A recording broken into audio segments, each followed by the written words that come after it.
16-аас танаа барин 16-аас 20 дугаар ишлэлээр хамтдаа уншийе. Харин 11 ширхэг Галилийн зүг Есүсийн хогсон уулууд яв. Тэр Есүсийг хараад түн өргөж зарим нь эргэлзэж байлаа.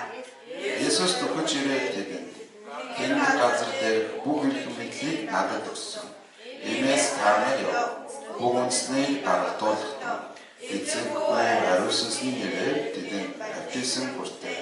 Та нар тушаасан бүгдийг минь цахим биелүүлэхийг тэдэнд заа. Харагтун үеийн төгсгөл хүртэл би та нартай үргэлж хам байх болно гэж айлтгав. Урамстай энэ үгээр Аси хараага иргэн санах уу сэдвэрсэн үг гэсэн. Тэр бид бүгдээр Аси хараатай байгаа. Яагаад гэвэл бүх дэлхийн бүх зүйл Аси хараатай байдаг шүү дээ. Жишээлбэл хүмүүс гар утас хүнтэй уцаар ярих, зураг авах, дуу хөгжим сонсоход хэрэглэгддэг Аси хараатай. Микрофон чанга ярихад зориулагдсан Аси хараатай. Мөн бас энэ дэр гэх юм бол сургаал заахад ч юм уу, хичээл заахад ашиглагдана. Таны сууж байгаа сандал хүртэл таныг тухтаас суулгахад зориулагдсан Аси хараатай. Жишээлбэл бурхан бүх зүйлийг тодорхой зориулалттай Аси хараатайгаар бүтээсэн байна. Тэгвэл бурханы онцгойлон бүтээсэн хүн ч гэсэн Аси хараатай байх нь хүн чухал зүйл байна. Тэгээ бурхан Есүс итгэсэн бидний хувьд хүн тус бүр харилцан адилгүй бэлэг авяас чадвар өгөгдсөн орчсон нөхцөл байдал өөрөөр учраас бид харилцан адилгүй Аси хараатай байдаг. Хүн болон пастор болох албагүй. Хүн болон бас эмч болох албагүй. Хүн болон багш болох чадваргүй шүү дээ. Өөрөөр бурхан биднийг дуудахдаа бидэнд өгсөн талантын дагуу, чадамжийн дагуу хүн болгонд тохирсон Аси хараа зорилгыг дуудлагыг өгдөг. Тиймээс та сүмдээ пастор болох гэж явж байгаа бол бүх хүний заавал пастор болох шахах гэж чадахгүй. Хэдийгээр бүхэн пастор болж байгаа юм бол асуудал зөндөө гарна шүү дээ, тий. Хин юмлэгт очихгүй, хин сургуульд хичээл заах уу гэж асуудал үүснэ. Би дахиад хэлье, хүн болгонд өгдөж байгаа бурхны дуудлага Аси хараа харилцан адилгүй юм. Тиймээс бид өөрсдөө болоод чуулганы маань хүмүүс бүгдээрээ өөртөө өгсөн маань тэр Аси хараа дуудлагыг олоход хүн чухал. Нам ямар Аси хараа ямар дуудлагын дагуу дуудсан бэ? Энийг ойлгоод түүнийхээ дагуу тэмцэх. Гэхдээ бүх л Христ итгэж хүмүүст нийтлэг байдлаар өгөгдсөн Аси хараа гэж байна. Та бид хоёрын дуудлага өөр байсан ч нөхцөл байдал амьдрал хэм маяг өөр байсан ч гэсэн бүх хүмүүс өөрөөр бүх Христ итгэж хүмүүст өгөгдөж байгаа Аси хараагийн хувьд бол адилхан байдаг. Энэ бурхан хүсэл зорилго. Цаана бидний уншсан хэсэг. Өөрөөр хэл юу гэж ойлгож болох вэ? Агуу захирамж юм аа гэж. Энэ агуу захирамж. Тэгэхээр миний хувьд энийг дандаа бодож явдаг. Бүхэл Христ итгэж хүн хааж байсан, ямар ч газар байсан, ямар ч мэрэгчлээ болсон, яаж амьдарч байсан агуу захирамжийг зайлшгүй биелүүлэх ёстой гэж. Энэ бол бидэнд өгдөж байгаа Аси хараа учраас юм баггүй. За 16 дахь ишлэгийг хамтдаа харъя. Харин 11 шавн Галилийн зүг Есүсийн товсон уулууд яв. Есүс амьд байхдаа хэлсэн шүү дээ, тийм ээ. Юуг амьсны дараа бид Галил дуулах тухайгаа хэлсэн байдаг. Мөн бас Тэнгэр элч гэсэн гарч ирээд Галил явсан тухай хэлсэн байдаг. Тэгээд Галилд Есүсийн товсон уул руу шамдан явсан 17 гарах юм бол тэд Есүсийг хараад түүнд мөргөж зарим нь харин эргэлзэж байлаа.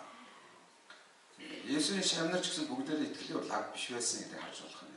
Хэд Есүстэй амьдсныг харсан хэрнээ зарим нь эргэлзсэн байна. Энийг сонирхолтой зүйл. Есүс өөрийнхөө амьд итгэж шамнартай харуулахыг өөрөөр хэлбэл чанартай өөрийнхөө амьд итгээ баттай мэдүүлэх маш их хүссэн байдаг. Тэгвэл шамнар нь бурхны ажлыг тэд даах гэж байгаа ажлаа сайн чадахгүй учраас Есүс гарч ирсэн. Тэгээд тэдэрт хандан үгээ хэлсэн байна.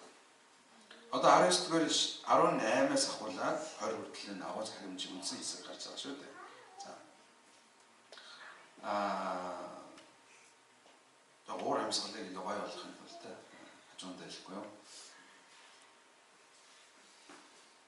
Танд бил зориулагдсан алсын хараа гэж байгаа юм шүү.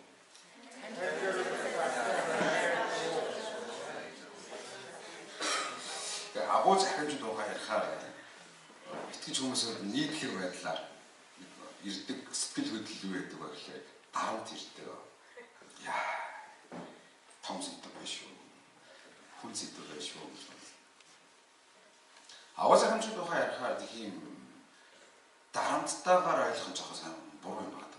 Энэ алсын хараа энэ зорилгын тухай бодохоор юм галаас байгаа хэвээр байх эсрэгээрээ юм. Тэгээд үгүй ийм сэтгэл төрж байгаа хэрэгтэй байна. Тэгэхээр яаж хийнэ? Би бол зүтгэл байгаа шүү дээ. Дахиад хий гэж хэлэх гээд байгаа юм да. Ийм маягаар ойлгох нь том буруу зүйл байхгүй. Тэгэхээр бид одоо гомсохтой агуу захирамжийг өнөөдөр хэдүүлээ жоохон өөр өнцгөөс нь хараад илүү гоё хараад илүү өөдрөг хараад алсын хараа дахин баттгацгаая.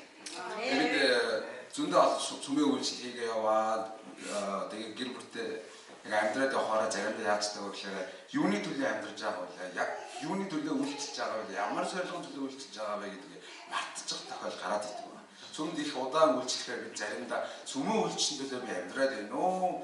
Агуу захирамж алсын харааны төлөө амьдраад байна уу гэдгийг шууд мартах гэдэг байна. Тэгвэл бас хүүхдүүдтэйгээ гэр бүлд анхаарал тавихаар юу л биш хүүхдүүдийн төлөө гэр бүлийн төлөө амьдарч байгаа л да гэхдээ алсын хараа маань хайччихва гэж бодоход хүрээд байна. Тиймээс дахин алсын хараагаа бодох, санах тийм хавьтад хийх шаардлага бид гардаг байхгүй. Гамцтай 18 дугаар шүү дээ. Цоглог чанга дугаар уншиж ургаая. Есүс бүхэд тэнгэр газар дээр бүх их мэдлийг надад өгсөн. Тэс дахин амьдсан ба. Дахин амьдсан түүний шавнар нь амсан уулан дээр Галилей зүгт ууланд Есүс тоглосон уулан дээр байсан. Есүс гарч ирсэн баг. Гэсэн чинь зарим шавн хараад мөрөгсөн, зарим дотроо Есүс мөн болов биш болов эргэлцэж ирсэн. Тэр хүмүүс хандаад Есүс хэлсэн баг. Юу гэж хэлж байгаа гэхээр тэнгэр газар дээр бүх их мэдлийг надад өгсөн. Надад өгсөн. Агуу захирамжийг ойлгох хамгийн түрүүнд ойлгох ёстой зүйл энэ яг. Тэнгэр газар дээр бүх эрх мэдлийг. Тэнгэр газар дээр бүх эрх мэдлийг. Энэ яг их грек хэлээр харах юм бол тэнгэр дэх газар дээрх бүх эрх мэдлэг гэж ойлгож байна. Надад өгсөн юм. Өнөөдөр Есүс Христ тодорхой хэлж байгаа. Есүс өөрөө хэлсэн байна шүү дээ. Тэнгэр дэх газар дээр бүх эрх мэдлийг надад өгсөн. Тавчгондоо тэгвэл ханаа нэг юм асуулт гарч ирнэ. Тэгвэл Есүс тэнгэр дэх газар дээр эрх мэдэл байгаагүй мó гэж асуулт гарч ирнэ шүү дээ. Есүс өөрөө бурхан байсан юм нэ. Бурханлаг бүх эрх мэдлээ хоослоод хүнтэй адил болсон тухай бид мэдчихэж байгаа шүү дээ. Есүс хүн болж ирсэн. Хүн болж ирсэн учраас Есүс бурханы хүчээр хэлгээр ажиллаагүй. Хүн болж ирсэн гэдэг утгаараа хэлгээр ажилласан. Тиймээс бурханы эрх мэдлийн түнд түгээр ил гарч ажиллаагүй гэсэн үг шүү дээ. Хоёрдугаар нь газар дээр ирэх мэдлийг Есүсийн соригдсон тухай хэсгийг харах юм бол хиний ирэх мэдл байгаа тухай ярьдаг үлээ. Сатан байгаа. Хэрвээ чи надад мөрөх юм бол энэ бүх зүйл би чамд өгөө гэж хэлдэг. Есүс өөрөө тэнгэр ирэх мэдэлтэй байсан ч гэсэн түүнийг хайсан. Мөн газарт гим нүгэл үүснээс болоод газар ирэх мэдл сатанд орсон байсан. Харин Есүс загалмай дээр цовдлогдож бүх хүмүүсийн гим нүглийг уучлаад үхээд дахин амьдлахдаа тэнгэр одох болсон. Тэнгэр одохдоо өөрөө буцаад бурханлаг ирэх мэдлээ тэр авч байгаа. Амен. Хүн бас газрыг хүн төрөлхтний захирж байсан сатаны ирэх мэдлийг тэр үглээрээ нураасан байна. Амен. Тийм учраас газар дээр ирэх мэдлийг Есүс өөртөө авсан. Амен. Есүс Христ өөрөө бидэнд төлөө өгч амьдсан учраас эцэг түүнд юу өгсөн бэ гэхээр бүх хүн төрөлхтнийг аврах, бүх хүн төрөлхтнийг шүүх ирэх мэдлийг өгсөн байна. Тэгээс би энэ донд харанд ойлгох хэрэгтэй. Есүс тэнгэр газар бүх эрх мэдлийг өгсөн гэдэг бол Есүс бурханлаг хүчээр авсан тухай ярьж байгаа юм. Есүсээр дамжуулан бүх хүмүүс аврагдах тухай хэлж байна. Есүс бүх хүмүүсийг угсаа бүх хүнийг шүүх юм байна тухай ярьж байгаа. Есүс сатаныг эрх мэдлийг нурааж бүх сүнслэг эрх мэдлийг өөртөө авсан юм байна гэж тухай ярьж байгаа шүү. Тэгм учраас Есүс хэлдэг шүү дээ. Миний нэрээр та нар төрүүдийг зайлуулж гэж хэлсэн байна. Амен. Есүс юу байгаа гэсэн үг вэ? Тэнгэр газар дээр бүх эрх мэдэл байгаа юм. Хартах нараа, хамт үзэгч нараа, та бидний итгэж байгаа эзэн Есүс тэнгэр газар дээр бүх эрх мэдэл байгаа юм. Энэ зүгээр битгий толгоороо бодлоо. Энд итгэл, энэ найд. Үнэс зур. Есүс тэнгэр газар бүх эрх мэдэл байгаа гэж хэлсэн бол түүнд байгаа шүү дээ. Тэгэхээр бас 20 дугаар ишлэлийн түлс эсвэл хэсгээр харагд үеийн төсөл хүртэл би та нартай үргэлж хам байх болно гэж айлтгана. Тэнгэр газар дээр бүх эрх мэдлийг авсан. Тэр бурхан хүн төлөвлөлтнийг аврах царийн ганц аврагч, хүн төлөвлөлтний шүүх, тэр нэгэн сатаны эрх мэдлийг нураасан тэр нэгэн та бидэнтэй үеийн төсөл хүртэл энэ дэлхийн төсөл хүртэл үргэлж хамт байна гэж айлцсан шүү. Есүс тантай хамт байна.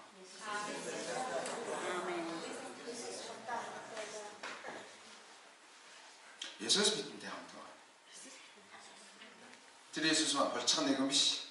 Тэр Есүс маань хүчгүй нэгэн биш. Тэр Есүс маань ямар чадлагүй нэгэн биш. Тэн түүнд тэнгэр газ дээр бүх эрх мэдэл. Амен. Есүс Христ бүх эрх мэдэл. Тэр нэгэн таттай бас хамт. Амен. Таныг анзаарсан үед, таныг ядарсан үед эзэн минь ингээл болоод би цааш нь хэцүү байна гэж бодсон. Тэр үед ч гэсэн тэнгэр газ дээр бүх юм авсан. Тэр нэгэн тантай хамт байгаа маа. Амен. Энэ өөрөө би зоригч хэрэгтэй. Энд найдах хэрэгтэй. Есүс надад хамт байгаа. Үеийн төсөл хүртэл хамт байна гэж хэлсэн. Заримдаа Есүс танаас хол байгаа юм шиг мэдэмж төрж иж магадгүй ч гэсэн. Есүс бидэнтэй хамт байж байна. Дагалт агуу захимжийг биелүүлж дагалдчийг бэлтгэх хамгийн чухал зүйлийн нэг юу гэдэг вэ гэхээр суур үндэс нь эзэнтэй хамт байх хэрэгтэй. Эзэнтэй хамт байх хэрэгтэй. Эзэн надтай хамт байгаа мэдрэх хэрэгтэй. Бид өдөргөө эзэн тэр агуу эзэн тантай хамт байгаа мэдэрч амьдраасаа өрөөж байна. Амен. Тэгээд цаашаа нүгж хэлж байгаа. Иймээс гэж хэлж байгаа. Өөрөөр хэлбэл агуу захимж биелүүлэх алсны хараа нь Есүс Христтэй шууд хамааралтай гэсэн үг байна. Иймээс одоо иймээс. Энэ баян бодож явдаг зүйл байхгүй. Эзэн бүх их мэдл баг надад байна. Иймээс. Цаашаа нарах юм бол 3 том үйл үг байдаг байхгүй. Ямар том 3 үйл үг байгаа вэ гэхээр яв дагалдаж болог шинэ библиэлд дагалдуул дараа нь баптизм бүртээ. Тэгээд дараа 4 дахь нэг үйл үг байгаа нь за. Тэгэхээр энэ 4 үйл үгээс дахиад нэг үйл үг нэмэх юм бас сахин биелүүлэх гэсэн үг. Сахин биелүүлэх нь заахтай орчиж байгаа болохоор энэ 3-ыг авч болно гэсэн үг. Яв, баптизм бүртээ, за. Энэ 3 үйл үг нь яг ингээд грек библиэр нь харах юм бол энэ 3 үйл үг нь дагалдаж болго гэдэг үгийг туслах үгээр нь дэмжиж өгсөн үг байна. Грек хэлээр харах юм бол шууд ойлгох боломжтой нь юу вэ гэхээр дагалдаж болго гэж байгаа. Дагалдуул гэж байгаа хамгийн чухал үг юм байна гэдгийг нь харж болох байна. Монгол хэлээр уншихаар ч юм уу жоохон ингээд олон үйл байгаа ойлгох жоохон нэг дагалдаж болго гэдэг нэг хэсэг нь байгаа юм шиг харагдаж байгаа юм шиг. Яг үндсэн утгаараа бол хамгийн гол хэсэг нь байгаа гэсэн. Тиймээс бид бүгдээ сайн мэдж байгаа. Иймээс өч бүх үндэснийг дагалдаж болгох. Бүх үндэснийг яагараа дагалдуулах. Тэгэхээр ийчнээс би нэг чухал зүйлийг ажиглан харсан байна. Есүс итгэдэг хүмүүс дэлхийг тэр хэрэгтэй байна. Амен. Би ч амар жижиг хасаад байдаг шүү дээ. Ингээ манайхан бий болох болов, манайхан яах болов гэх манай гэр бүл захаа бусдын хамгаалах манайхан болж ивэл болоод. Тэгэхээр Есүсний үгийг харах юм бол бүх үндэснийг тээсэн тэр сэтгэлийн хандлагатай байх хэрэгтэй шүү. Тиймээс би бүх үндэснийг тээсэн сэтгэлийн хандлагатай байцгаая. Амен. Амен. Энэ дээр тэгээд хуучин библиэр хуульч орчуулгад илүү дуртай. Дагалдаж болго гэдэг нь илүү гоё ойлгомжтой байдаг. Бүх үндэснийг дагалдаж болгоорой гэж эзэн бидэнд хэлсэн байна. Бид Есүс 11 түүний дагж ирсэн бусад шавнаар хэлсэн үг ч гэсэн бидэнд хэлж байгаа үг гэдгийг шууд утгаар нь ойлгох нь зөв байна. Бидний асын хараа, бидний өдөр хүртэл сүм чуулганд явж байгаа шалтгаан, Библийн сургууль сурж байгаа шалтгаан маань бидний асын хараа юу вэ? Бүх үндэснийг дагалдаж болгох. Дахин нэг санацгаа. Бүх үндэснийг дагалдаж болгох. Бүх үндэснийг дагалдуулах. Тэр нэг сонио асуулт гарч байна. Дагалдагч гэж яг хийнийг хэлэх вэ гэсэн асуулт. Энэ талд зөндөө олон ном байдаг байхгүй юу? Ном, судалгааны ажил байдаг. 근데 дагалдагч гэж хэм бэ? Библийн дагуу харах юм бол дагалдагч гэхээр Есүсийг дагдаг хүн гэж хэлчихэж байгаа хүмүүс. Гэхдээ энэ нь тодорхойгүй хариулт. Библийн дагуу харах юм бол Есүс нэг шанартай байсан байгаа. Намайг даг. Би таны хүмүүсийн засчин бол. Тавчхандаа. Тэгвэл Есүсийн дагалдагч хүн ямар хүн болдог вэ гэхээр хүмүүсийн засчин бол. Та бид Есүсийн дагалдагч гэж хэлж байгаа бол энэ хүмүүсийн засчин болж байгаагаар Есүсийн дагалдагч байна гэж харуулж чадах юм. Дараа нэг хуучин та нар харах юм бол сайн мэдээний 4 номноос Үлс номоос хойш дагалдагч гэдэг үг гардаг байхгүй юу? Дагалдагч гэдэг үгийг арай өөр утгаар илэрхийлсэн байдаг. Эфес номыг харах юм бол 4-р бүлгээр ялангуяа дагалдагч хүнийг өөрөөр илэрхийлэхдээ төлөвшсөн хүн гэж илэрхийлсэн байдаг. Тэгэхээр дагалдагч хүн ямар хүн хэлэх вэ гэхээр итгэлтэй төлөвшсөн хүн гэж. Тэгээ нэг Окан хин гэдэг пастор байдаг. Тэр пастор юу гэж хэлсэн байдаг вэ гэхээр дагалдагч хүн гэдэг бол жижиг Есүс юм аа гэж хэлсэн. Бүх үндэснийг дагалдаж болго гэдэг бол бүх үндэснийг жижиг Есүс болгоно гэсэн санаа юм аа. Энэ үг амин гэдэг байхгүй юу? Амен. Нэг бидний ялгааг нь ойлгох хэрэгтэй. Би заримдаа шүтэн бишрэгч дагалдагч хоёрын ялгааг нэг салгах чадахгүй байгаа юм санагддаг. Шүтэн бишрэгчийн онцлог бол зашрал дэлхийд алдартай хүмүүс олон байна. Та ямар хүн шүтэн бишрэгтэй сайн мэдэхгүй. Тэгээ шүтэн бишрэгч дагалдагч хоёроо маш том ялгаа. Шүтэн бишрэгч хүн бол зашрал одоо нэг хамтлагийн би шүтэн бишрэгч байлаа гэж бодъё. За бид л хамтлагийн шүтэн бишрэгч бол бид бүх гишүүдийн би нэрийг мэднэ. Тэгэд хаана төрснөө мэднэ. Тэгэд ямар стилтэйг би мэднэ. Мөн бас бидэд ямар хөгжим тоглолтыг би мэднэ. Болохгүй бүр хаан төрж өссөн амьдралын түүхийг бас мэднэ. Шүтэн бишрэгч бол бүх юм мэднэ. Сонирхлыг мэднэ, дуртай зүйлийг мэднэ, зураг авахлахтай ямар позоор зураг авахлтгийг хүртэл мэднэ. Бас шүтэн бишрэгч хүн тэр дуртай хамтлагийнхаа зурагтай фотолог өмсөн, малгайг өмсөн, оймсын өмсөн, зургийн гэртээ хадна. Яагаад би шүтэн бишрэгч учраас. Харин Есүсийн шүтэн бишрэгч яг юм байдаг.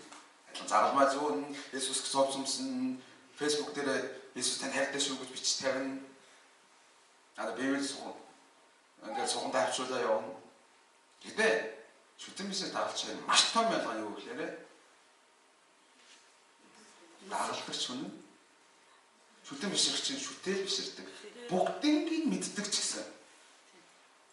Харин дагалдагч хүн дагаад хийдэг. Шүтэн бишрэгчийн тэгээд зогслоо. Тэгэхээр бид заримдаа шүтэн бишрэгчнийг гаргацсан байдаг байхгүй шуулган дотроо ажиллаад ирэхэд. Есүс бүхнийг мэднэ. Есүс хайртай, Есүсийг хүндэлдэг. Гэтэ Есүс яаж амьдсан шиг амьдардаг болгодог. Дагалдагч хүн ялгаан дээр. Хэрвээ би Библиэсийн дагалдагч бол, хэрвээ ямар нэгэн хамтлаг дуучны дагалдагч бол бид тэр хүнийг дагаж дуулах гэж оролдоно. Дагаж хөгжимдөх гэж оролдоно. Яг тэр хүнийг дагаж юм хий. Яг дуурайж үйлдэл гаргана. Есүсийн дагалдагч хүн гэдэг бол Есүсийн тухай мэддэг, Есүс хайртай гэхээс илүүгээр Есүс юу хийж ирсэн юм бэ гэдгийг мэдэж дагаж үйлдэх хүн байна. Амен. Юмсаа бид шүтэн бишрэгч нар биш, дагалдагч нарыг юу болгоцгоё. Амен. Чуулганы бүх үйл ажиллагаа, эсийн бүлгийн бүх үйл ажиллагаа маань юун төвлөрөх ёстой вэ гэхээр дагалдагч нар бэлтгэл төвлөрөх хэрэгтэй шүү.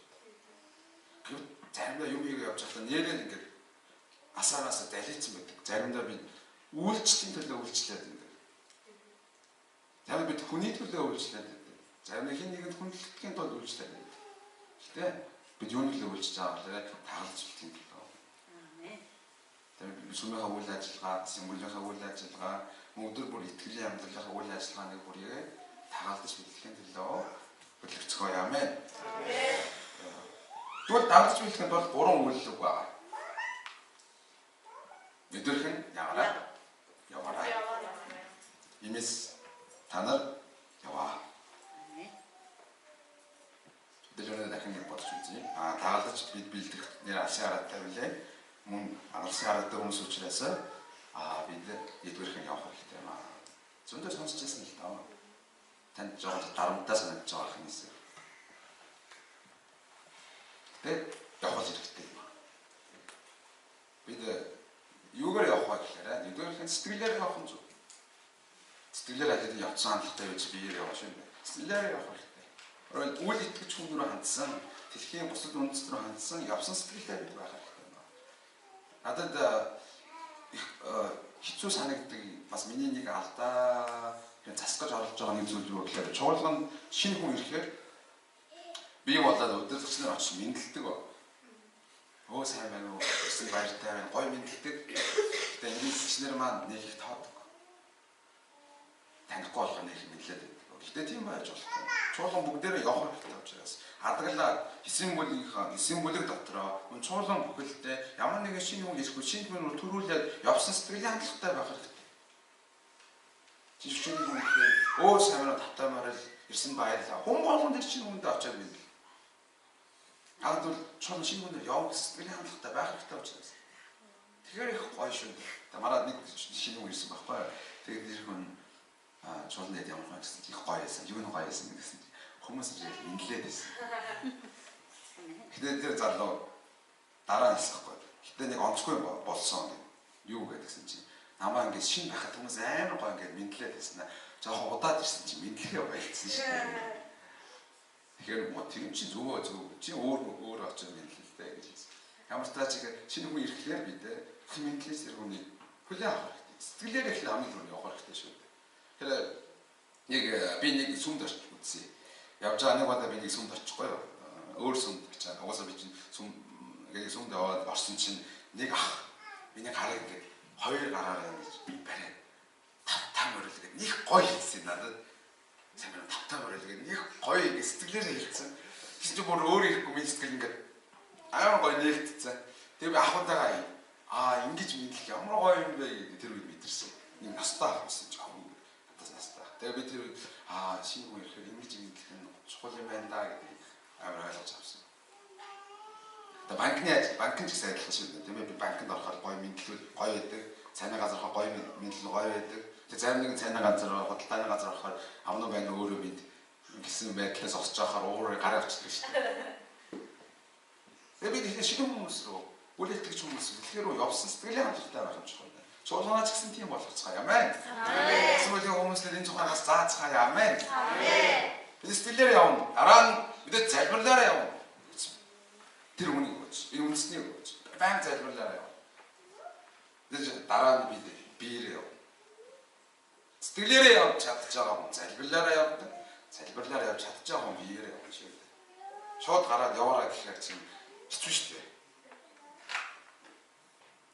Бид биеэр явах хэрэгтэй. Энэ хүн сайн юм тараа. Есүсийг харахаар Есүс ядартлаа нэг газраас нөгөө газарт явдаг байсан шүү дээ. Есүс маань авдаг байсан. Бид Есүсийг дагаж байгаа бол түүний хийсэн дагаад хийх хэрэгтэй.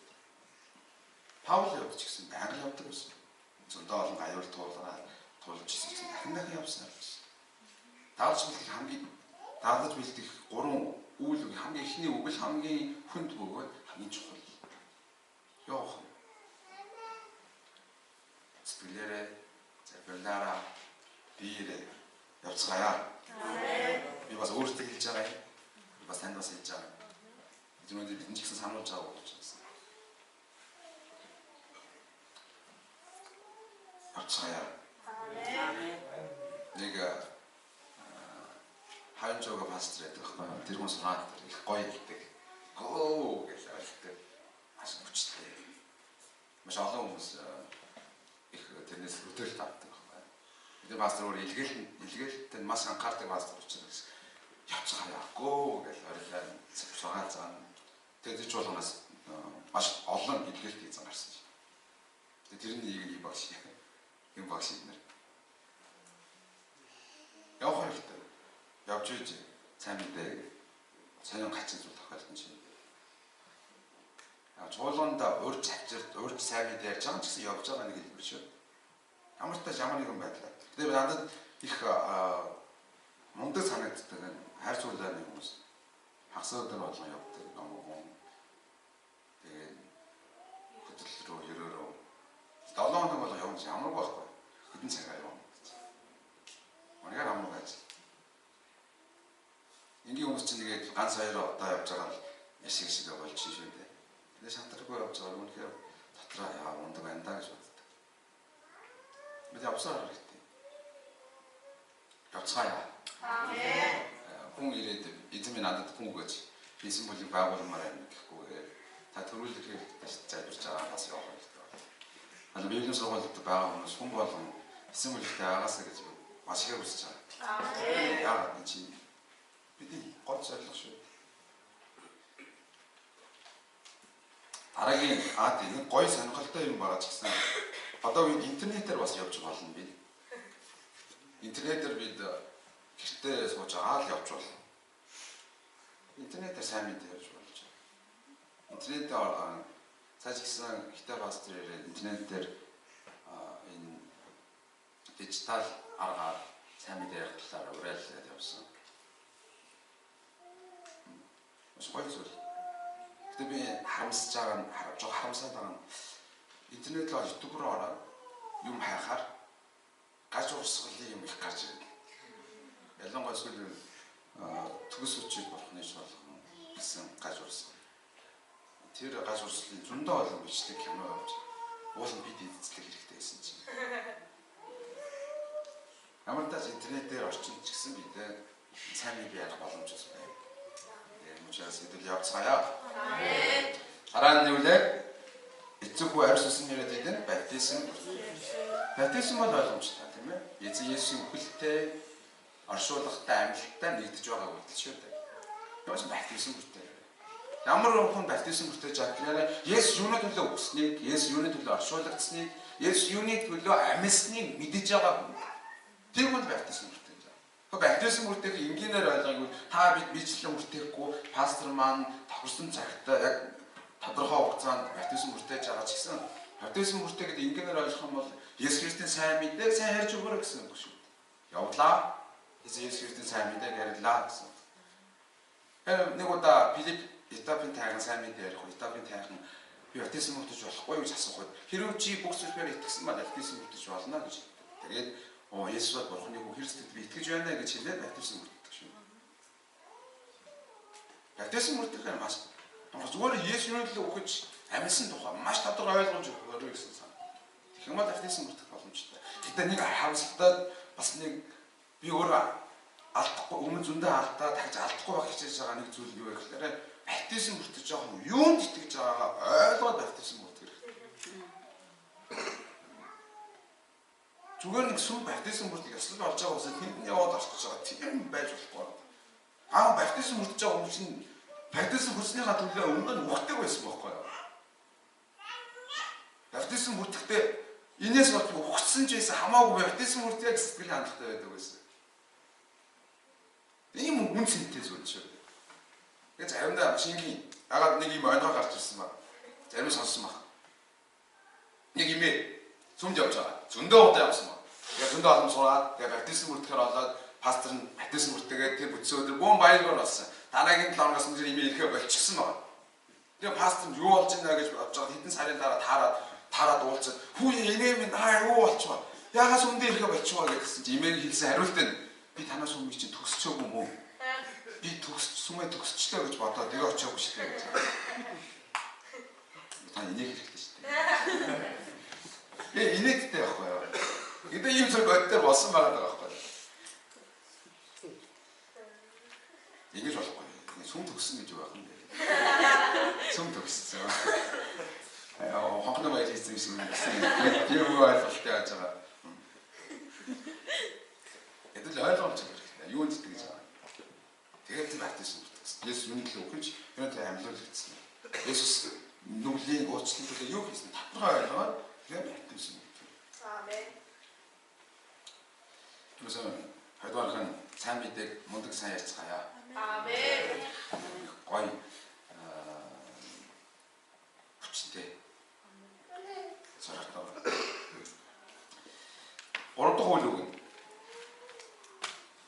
Миний та нарт тушаасан бүгдийг минь сахин бэлтгэхийн гэдэг. За.